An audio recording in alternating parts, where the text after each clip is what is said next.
So now we come to the 142 Sutta, Dakkhinavibhanga Sutta, the exposition of offerings. This is a very important sutta on offerings or charity, dana.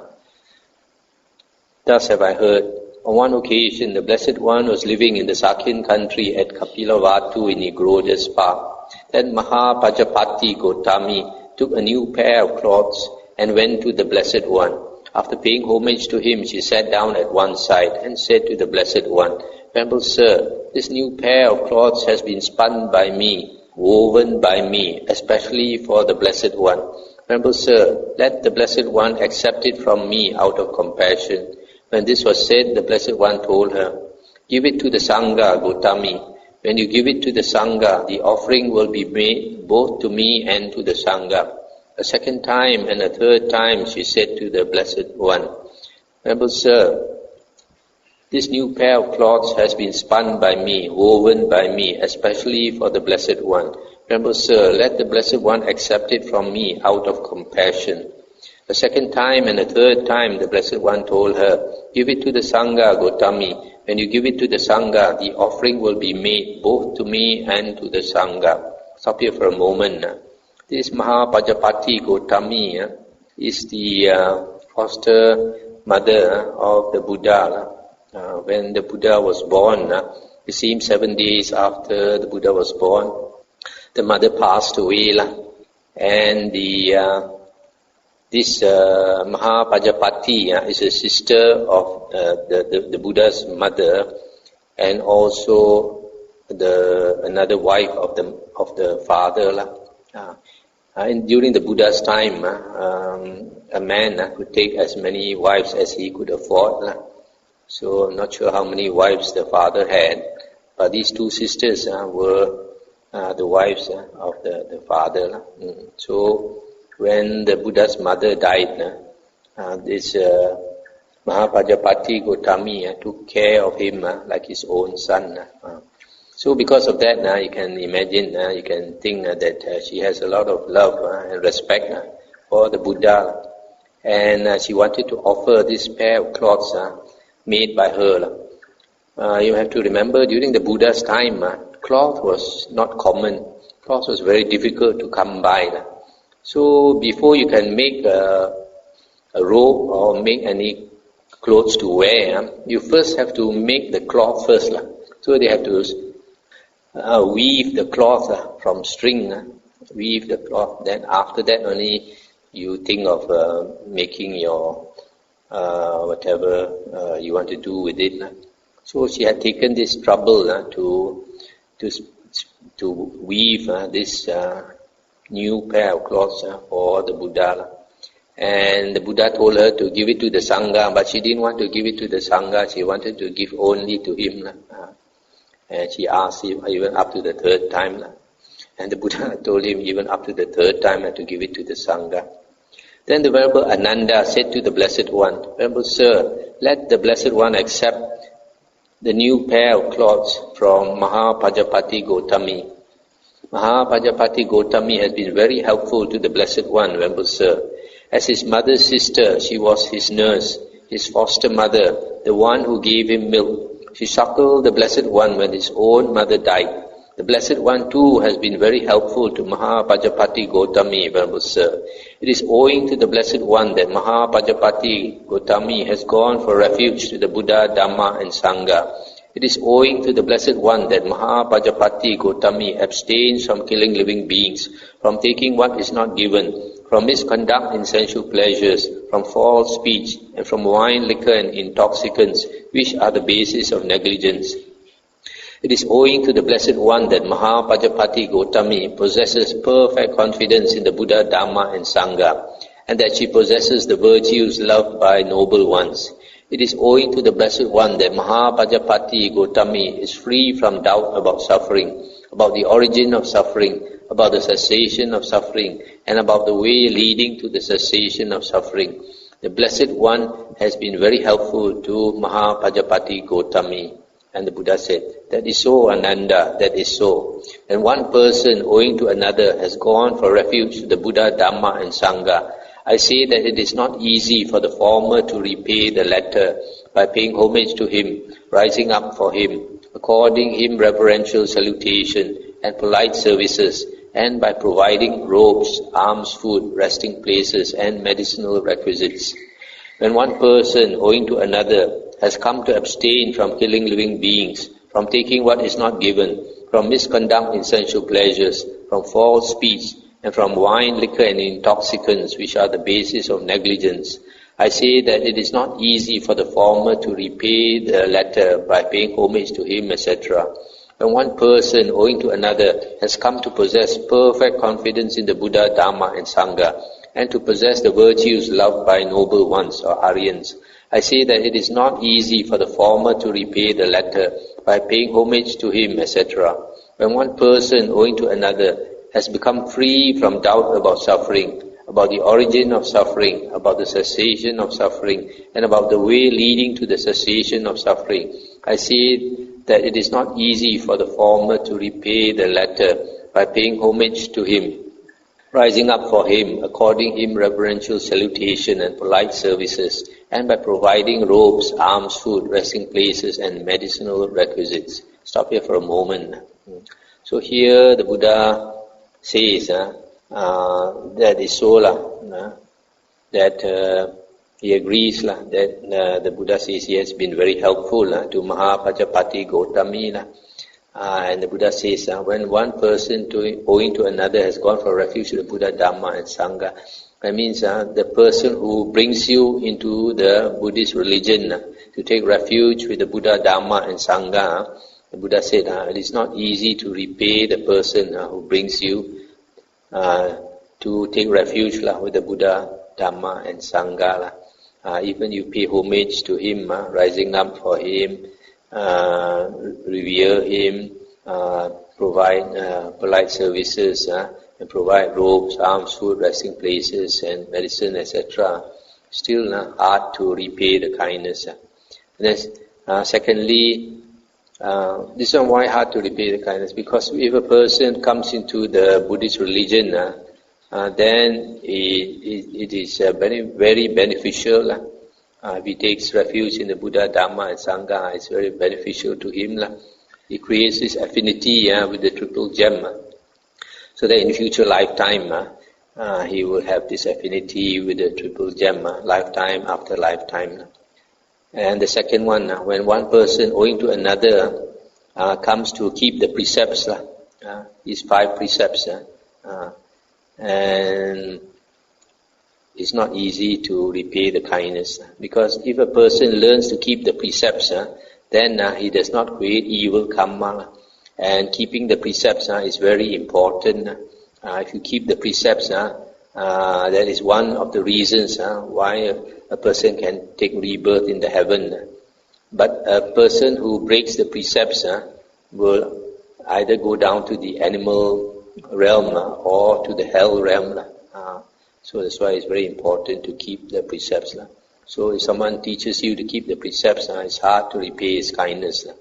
Then the third one, if a person possesses a perfect confidence in the Buddha, Dhamma, and Sangha, and has the Aryan virtues, Aryan moral conduct, then what happens? This is the characteristic of a Sotapanna. Sotapanna, first fruit Arya, has these 4 characteristics: perfect confidence in the Buddha, Dhamma, and Sangha, and possess the Aryan Sila, moral conduct. The Aryan Sila, or the Aryan moral conduct, consists of the 3 factors in the Noble Eightfold Path: right speech, right action, and right livelihood, which basically consists of 7 precepts. So if someone helps another to possess these characteristics of the Sotapanna, that means helps him to become an Arya, then it's very, very difficult to repay the kindness. That means teach him the Dhamma so that he has the perfect confidence in the Buddha, Dhamma, and Sangha, and he will be able to keep the Aryan Sila. And then lastly, when one person owing to another has become free from doubt about the Four Noble Truths. Free from doubt about the Four Noble Truths, that means he possesses right view. A person who possesses right view has entered the stream. Once you enter the stream, you have attained the first path. Then, before dying, that path will turn to fruit, so it becomes a Sotapanna.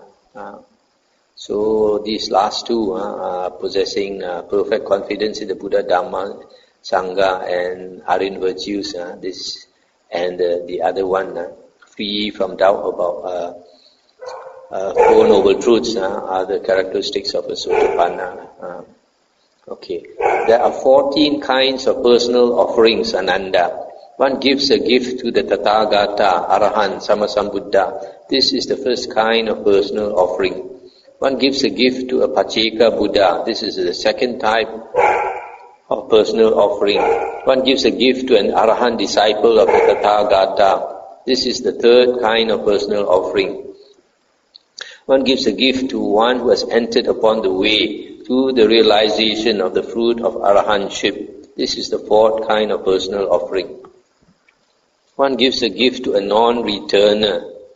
That means a Sakadagamin. This is the fifth kind of personal offering. One gives a gift to one who has entered upon the way to the realization of the fruit of non-return. This is the sixth kind of personal offering. One gives a gift to a once returner, Anagamin. One gives a gift to a once returner is a Sakadagamin. Just now was Anagamin. The non-returner is an Anagamin. And the sixth is one gives a gift to a once returner, Sakadagamin. This is the seventh kind of personal offering. And one gives a gift to one who has entered upon the way to the realization of the fruit of one's return. This is the eighth kind of personal offering. One gives a gift to a stream enterer, Sotapanna. This is the ninth kind of personal offering. One gives a gift to one who has entered upon the way to the realization of the fruit of stream entry. This is the 10th kind of personal offering. One gives a gift to one outside the Sasana, the Buddhist religion, who is free from lust for sensual pleasures. This is the 11th kind of personal offering. One gives a gift to a virtuous ordinary person. This is the 12th kind of personal offering. One gives a gift to an immoral ordinary person. This is the 13th kind of personal offering. One gives a gift to an animal. This is the 14th kind of personal offering. Stop here for a moment. So here the Buddha talks about the 14 kinds of personal offerings, and the Buddha arranges them in the order of merit. If you give to a person, the highest is giving to Sammasambuddha, Arahant Sammasambuddha. And then secondly to a Pacceka Buddha. Thirdly to an Arahant disciple of the Buddha. Fourthly, one who has entered upon the way to the realization of the fruit of Arahantship. This means a fourth path attainer. And then you give to a non-returner, that's Anagamin, this is the fifth type. And the sixth one, you give to one who has entered upon the way to the realization of the fruit of non-return. That means it's a third path attainer. Then after that, followed by the second fruit attainer, then second path attainer. Then first fruit attainer, then first path attainer. Then external ascetic who has attained the jhanas, so he is said to be free from lust from sensual pleasures. Free from lust from sensual pleasures. And then after that, virtuous ordinary person. An ordinary person is a Putujana, not an Arya, but this person is virtuous. And then after that, an immoral ordinary person. Then after that, an animal. So you see from here, you give to the Aryans, the merit is higher, but even the Aryans, they have different levels. One thing you notice here, you can give to a path attainer. You can give to a fourth path attainer, a third path attainer, a second path attainer, and a first path attainer. This directly contradicts the Abhidhamma. Because in the Abhidhamma, it says once a person attains a path, he exists only for one shana, or one khana, one moment. The next conscious moment, he becomes a fruit attainer. So in other words, say for example, the fourth path attainer, once he attains the fourth path, immediately becomes an arahant. If that is so, then you have no chance of giving to a path attainer, right? You have no chance of doing dana to a path attainer. So here, since you can do an offering to a path attainer, it means that he exists more than one khana, one conscious moment.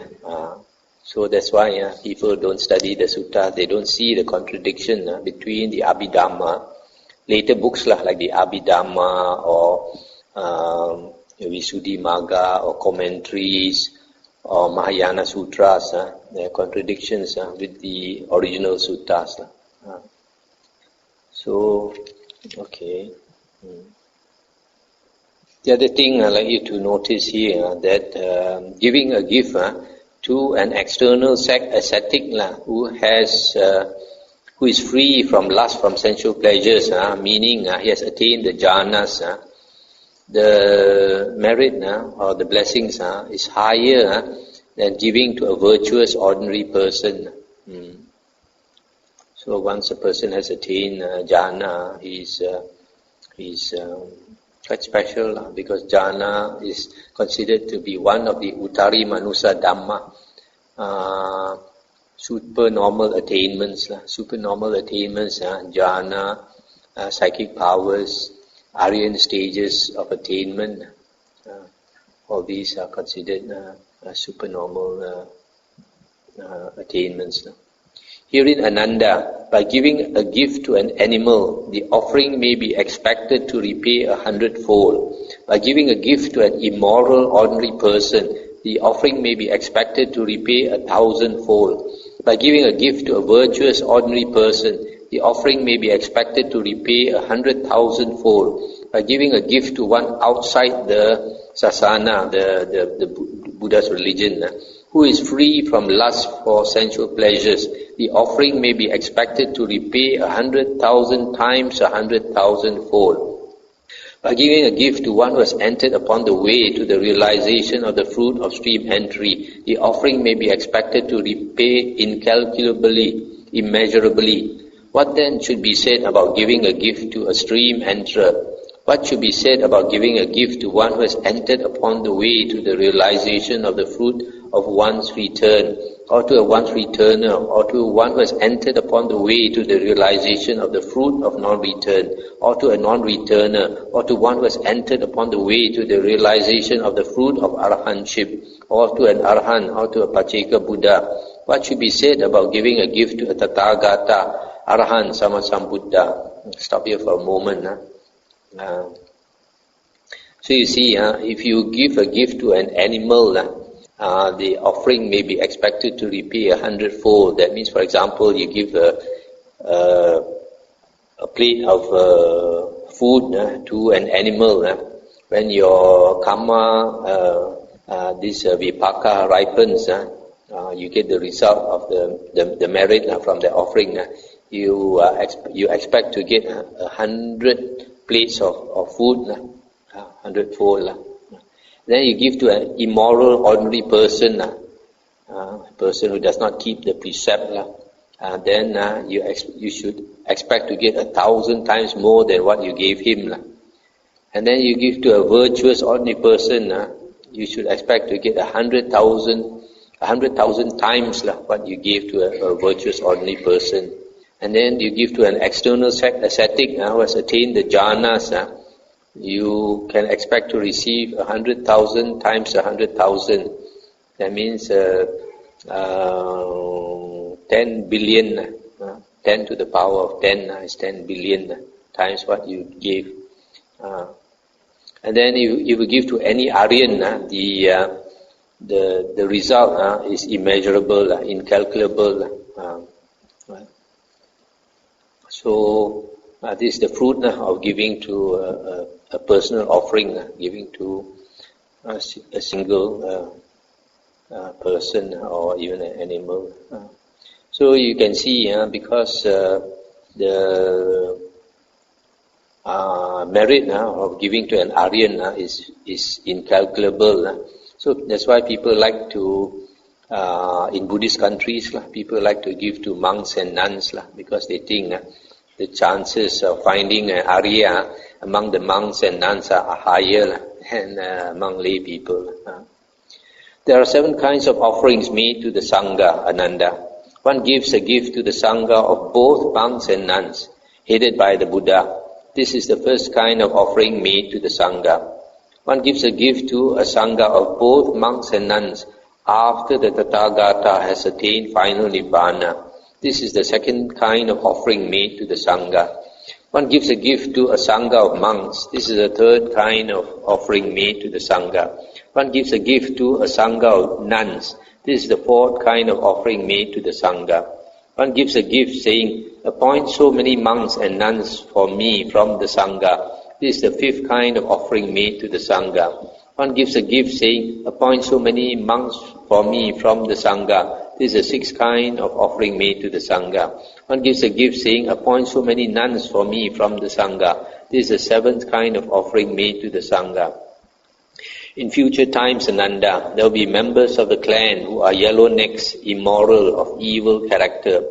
People will give gifts to those immoral persons for the sake of the Sangha. Even then, I say, an offering made to the Sangha is incalculable, immeasurable. And I say that in no way does a gift to a person individually ever have greater fruit than an offering made to the Sangha. I'll stop here for a moment. So here the Buddha describes the different levels of offering, the different levels of merit when you give to the Sangha. The most meritorious when you give to the Sangha of monks and nuns, headed by the Buddha. Then the second one is after the Buddha has passed into Nibbana, then you give a gift to the Sangha of both monks and nuns, etc. So this is the declining merit of giving to a Sangha. But one thing I must say, that in the Vinaya books, it is mentioned that, for example, if you give to, it is mentioned if you give to the monk Sangha and nun Sangha, for example, if a person offers 10 robes, and he says, these 10 robes are both for the monk Sangha and nun Sangha. Even it happens that there are 20 monks and 1 nun, because he has said that these robes are to be given to the monk and nun Sangha, then it means the monk Sangha has to get 5 robes and the nun Sangha has to get 5 robes.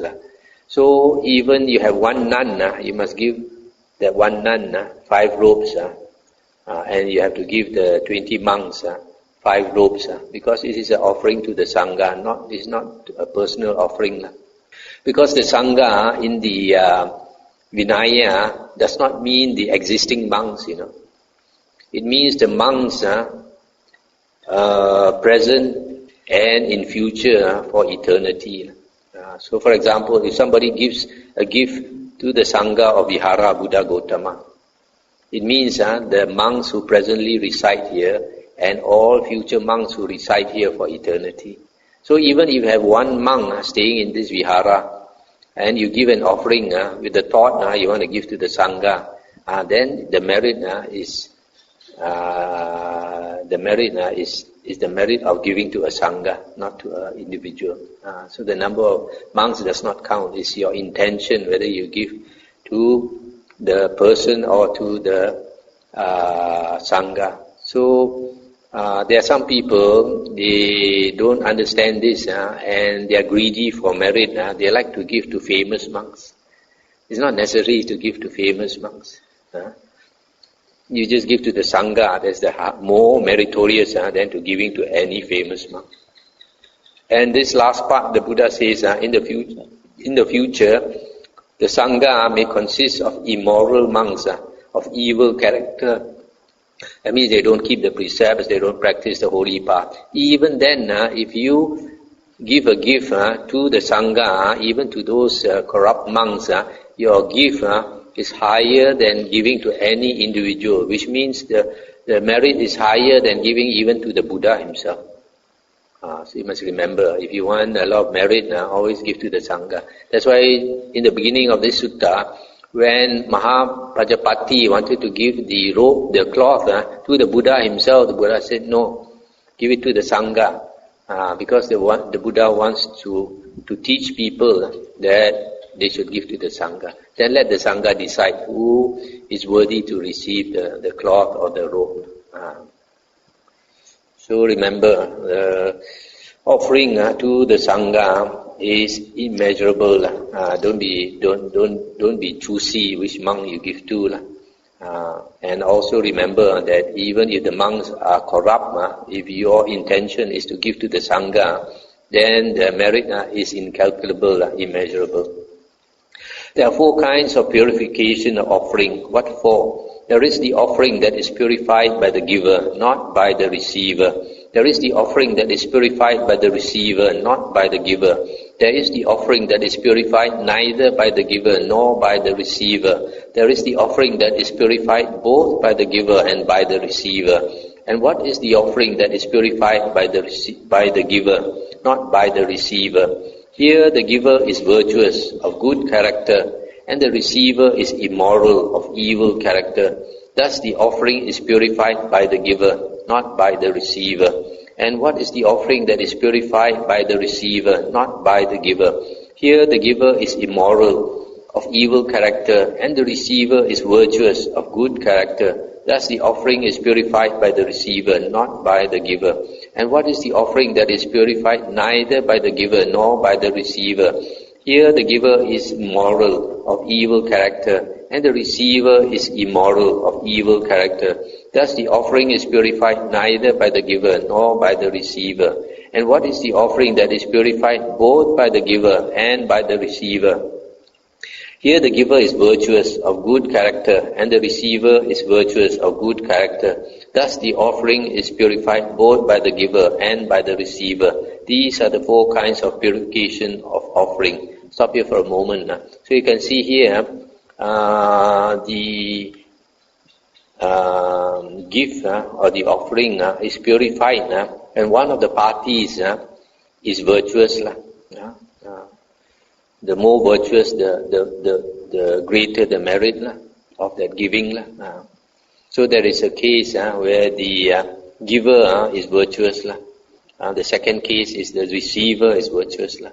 But I think the best case is the last one, where the giver and the receiver both are virtuous. Then the merit is the highest.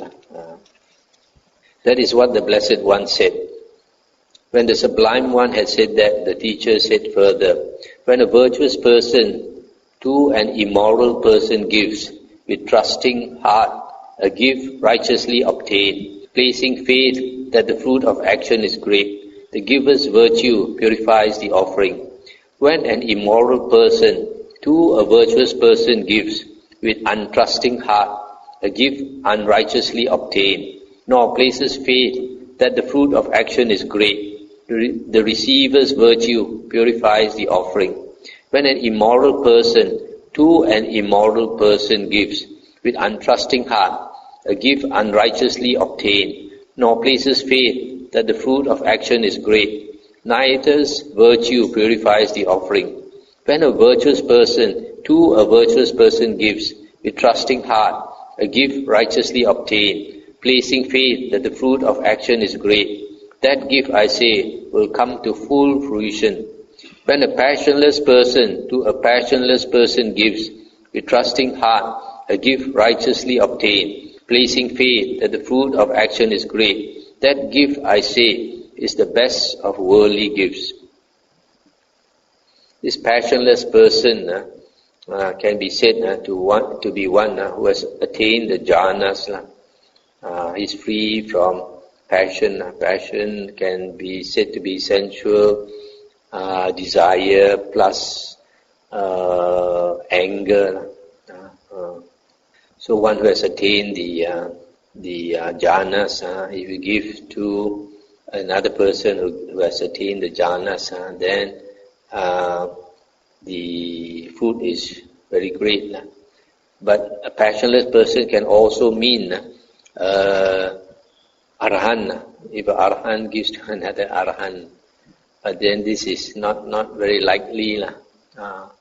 But say like a Aryan disciple, like for example the Sotapanna, he gives to Aryan monk, then the gift is very, very meritorious. For example, like we read in the last year, the Majjhima Nikaya, the Buddha had some Anagamin disciples like Citta, and these lay disciples like Citta, they like to offer to the Sangha, and these monks and nuns, they mentioned monks, I'm not sure whether nuns come, they regularly come to his house and take the meal. So that type of person, he gives to the Sangha, and he gives to Aryan, then the virtue is, the merit is very, very great.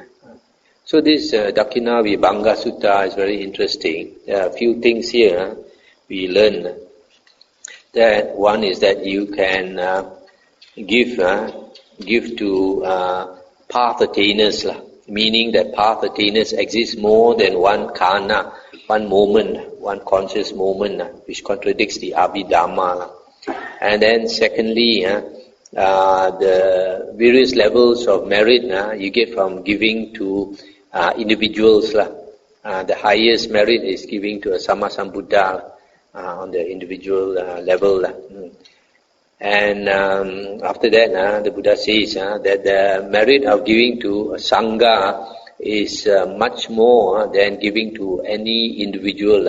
Even giving to a Buddha, the merit is not as great as giving to a Sangha. And I mentioned from the Vinaya books, giving to a Sangha doesn't necessarily mean you have 4 monks or more. Even you give to one monk, it can be meant a gift to the Sangha if your intention is to give to the Sangha, to support the Sangha. And it's stated here very clearly that even the monks are immoral, corrupt, but if your intention is to give to the Sangha, then the merit is immeasurable, incalculable, and surpasses even giving to the Buddha himself. And lastly, the purification of the gift is when the giver or the receiver is virtuous. So we stop here for tonight. Anything to discuss?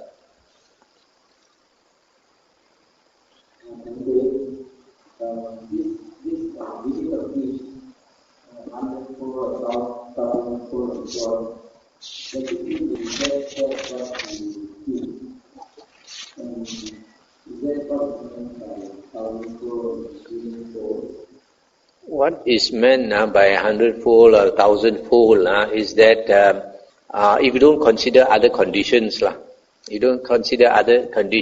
then only this act of giving to an animal, for example, then the merit will be 100 times what you gave.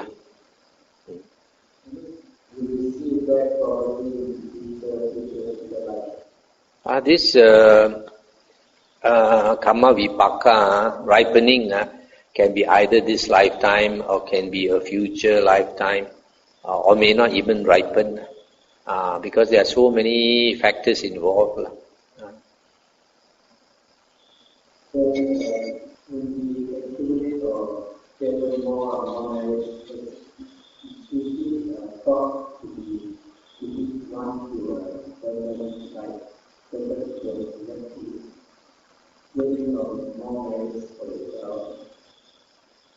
Generally, but then, yes.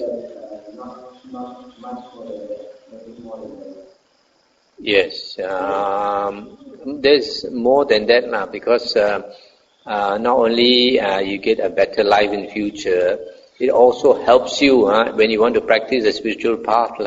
Because if you, for example, when we meditate, for the mind to calm down, for the mind to become one-pointed, it's very important that we have enough blessings, because the blessings will make us happy. And this happiness comes in two ways. One is from this charity. When you do charity, you do a lot of charity, then you think, when you remember it or you think about it, you become very happy. Secondly, from keeping the precepts. If a person's precept is pure, then you have no remorse. Remorse is a condition for making us not happy. And you need to be happy to be able to attain the jhanas. So this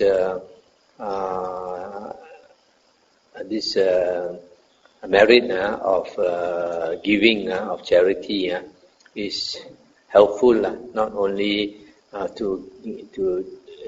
only in your future lifetime, but also in the spiritual path.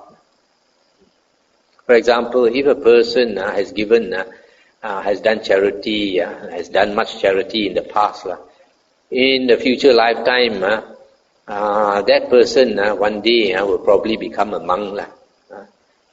Because I believe that most of us in the future, one day, most people will become a monk or a nun to practice and get out of samsara. So if a person does a lot of charity, when you wear the robe and you beg for food, you get a lot of offerings. But if you don't do much charity, next time when you wear the robe and you go and beg for your food, you're not going to get much offerings or much good offerings.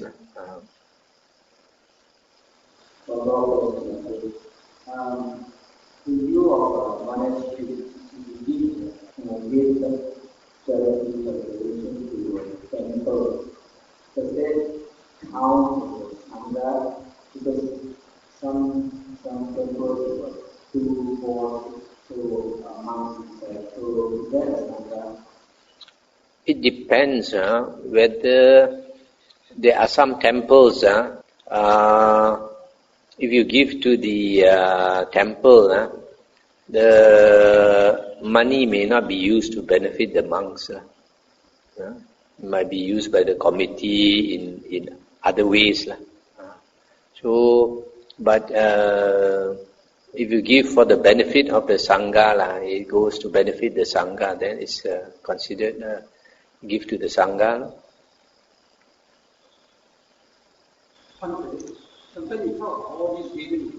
Very often, me personally, I find There are a lot of people who are craving for these things. Isn't it better to give? Because you are happy in giving. Yes, of course. It is mentioned in the sutta that if you do charity with a view to get this and to get that, then your merit is reduced because you have the selfish intention. It's better to say you're giving something without expecting anything. That is the best.